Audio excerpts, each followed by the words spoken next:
I think Cecilia said when you were talking with her earlier about the race that Donald Trump had done well despite these controversial comments. He's doing well because of these controversial comments. Now, I do think he has a limit on how well he will do because ultimately you can't win a presidential nomination just saying outrageous things. But he has tapped into real sentiments, and the Republican Party needs to channel those sentiments. You know, he probably won't be the nominee because he is irresponsible in things that he says and sometimes says distasteful things. One reason I do like it, because I am not pro-Trump. I'm slightly anti-Trump because I'm so sick of all the establishment types being so earnest in disdaining him. And this serves the Republican Party right. Just yesterday, you did a brief interview with ABC News calling him older, wiser, richer Donald Trump would be better than Hillary. Still think that? I think he's still older and richer than Hillary Clinton. Though if she gives a few more speeches, maybe she'll catch up. But no, I don't think that anymore, actually. I think it's one thing. He was a controversial character who said some useful things, I think, and brought some people into the Republican tent. But he jumped the shark yesterday. He's dead to me. Now there's this Trump thing going on, I gather. He's doing okay in the polls for a while. But he's not going to be the nominee either. So we'll be fine. We'll be fine. The Rubio ticket's going to win in November. Everyone should calm down. The establishment, can I say the establishment having totally ignored Trump. I mean, I'm not pro-Trump, but I did write an editorial 4 months ago saying take Trump seriously. The establishment having ignored Trump for 3 or 4 months is now in total panic because they've looked up and there are a few polls that show him nationally at 28%. A few? Or in one, yes, a few. Well, every poll shows him at 28%. Bill, he's not going to be the nominee. Joe, do you want to bet? Joe, you keep saying it. I have a bet. What? Nothing.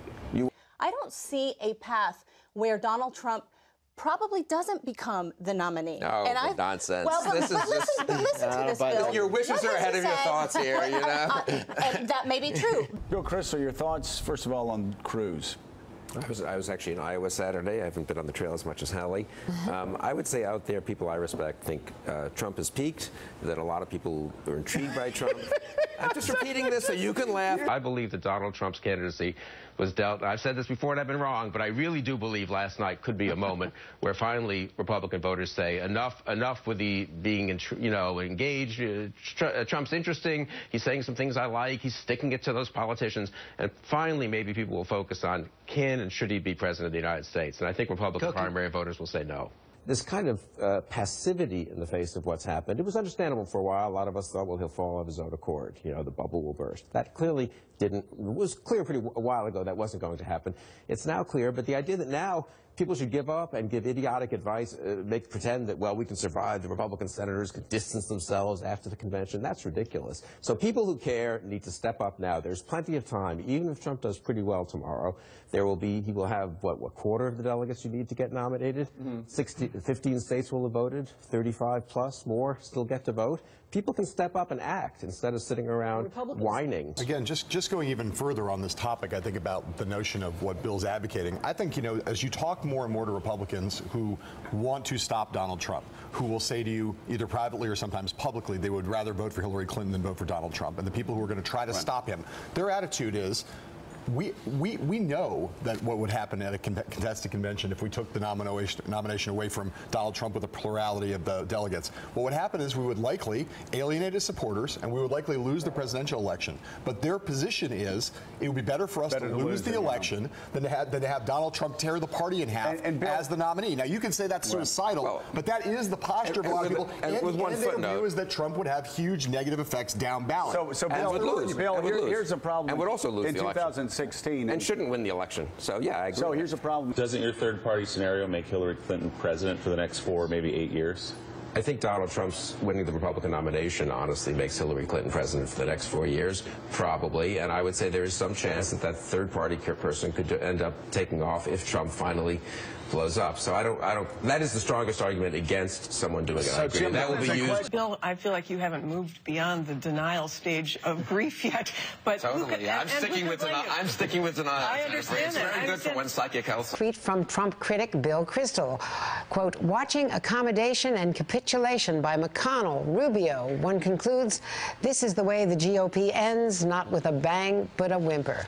And Bill Kristol is editor of the Weekly Standard and joins me now with not a whimper, but a bang. Well, there you go. We'll see, right. Do you risk, from your perspective, electing Donald Trump if you divide the anti-Trump vote between Hillary Clinton and other moderates independents, some Democrats who would, join an independent campaign, you could actually make Trump president. So on that point, I'd say two things. I think nominating Donald Trump is likely to elect Hillary Clinton, and I don't think Donald Trump should be president. So the argument that, which is the Wall Street Journal editorial, you might hurt Donald Trump, well, fine. I'm not averse to helping stop Donald Trump become president. I would prefer that not result in a Hillary Clinton presidency. So let's have a third choice. I totally agree. I think the odds are against Trump. I think the odds are that Clinton will actually clobber Trump. But there is a chance he could win, and that would be a bad thing, which is one reason I'm so interested in getting a third choice there. There's a very good chance he could win. I don't know, a very good chance. I do fear that Trump could win. That Quinnipiac poll is a little stunning today. The problem for me for Trump isn't that he's destined to lose. The problem is that he might win. And if it is only Trump or Hillary Clinton in a change election, you could have a pretty flawed change messenger, and I'm afraid he could win. Yes. And that is why my friends in the conservative media like Hugh Hewitt, they should not be giving him lifelines. It's pathetic at this point. He is discrediting conservatism. He needs to be separated and severed from conservatism. And every Republican and conservative who cares about the future of the Republican Party and conservatism needs to say now, I really do believe this, needs to say, we're not with Trump. And people who've supported him, fine. They tried their best. They tried to help him. Paul Hillary, Bill? You're with Hillary? No, I'm not. Conservatism? I'm against both of them. No, because you're neither, with Hillary. You're why with am Hillary. Why am I with Hillary, It's a binary choice. Oh, come on. Yes, it is. Two people have a viable chance at the presidency, and those people are Donald Trump or Hillary Clinton. And neither deserves it. Forever, when Hillary, if she wins this nomination and appoints liberal justices, we will be asking you why you allowed that to happen. I'm happy to take that responsibility. Okay. Do you think behind the curtain, though there's been nothing official said, there is a Roger Ailes, scheming, figuring this all out?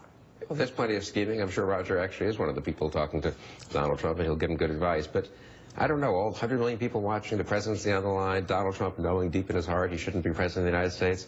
Maybe Donald Trump will just choke. Hold on. Wouldn't that be interesting? Why on earth, let's be honest, do you think that Donald Trump, deep in his heart, thinks he shouldn't be president of the United States? Insofar as he has a heart, I should say.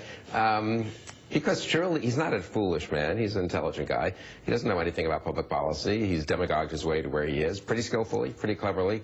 Does he really? He just thought this was just another reality show episode. I do think originally, you know what I mean? This was about. That would have made anybody change their mind and go back to Donald Trump. No, but I think something happened that would make some people leave Donald Trump. But I don't like, I mean, yes, on style points, Trump was a little better in the first 30 minutes, and he had a couple of clever insults, and she had some insults. But that's not the point. The headline out of this debate is obviously the failure to say ahead of time that you'll accept the results of a democratic election in America. Pretty unprecedented. It doesn't mean that there's going to be violence in the streets. Certainly not if others now say that. Who cares what Donald Trump says? So what should Republicans He's going to be a failed fluke presidential candidate. What should Republicans say? He should be ignored on election night, and Republicans need to say that. Wait, and especially. Fluke?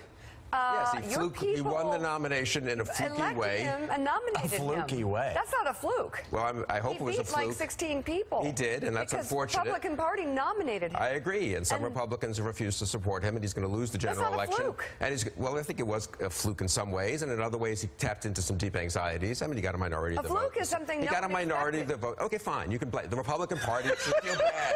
Does that make you feel better? Does that make you feel better about it? Yes, you feel great because the Republican Party nominated a guy who's really a bad guy as president, and you think it's funny and amusing. No, I actually think Republicans need to come clean on themselves. Well, thank you. Including leaders of the Republican Party. What does come clean on themselves mean? Just they be honest about what's right and wrong. And well, what's wrong is Donald Trump. This show was very tough. This show was really tough on Trump in late 2015 and early 2016. We were. Are you going to pretend that? We were. Oh, fine. If that's your way of rewriting history, that's Joe fine hung up with on you him guys. when he wouldn't answer a question? You mean when we peppered him with a lot of people accommodated Donald Trump at different times. I think but I'm not going to get into. We don't. Well, no, you just did. You lied. Please don't come on my air and lie. You said in late 15, in early December 2000. I can't even believe you're doing this. I don't know why you're so bitter. I'm not bitter. I'm trying to say the Republicans. I'm trying to say the Republicans need to. The odds went down from about 11 to 1 to 5 to 1. If you take that analogy, I think Hillary Clinton's ahead. I think actually she'll win by more than Barack Obama won by in 2012, less than he won by in 2008. If I had to predict, and I could well be wrong, God knows, as I certainly was during the primaries often. But I was never Trump. But it turned out never dynasties was really the theme of this election. If you think about Donald Trump beat Jeb Bush and beat Hillary Clinton, and what everyone thinks of Donald Trump, but that just changed. I mean, defeating Bush and then Clinton, what everyone thinks of Donald Trump, that's pretty impressive.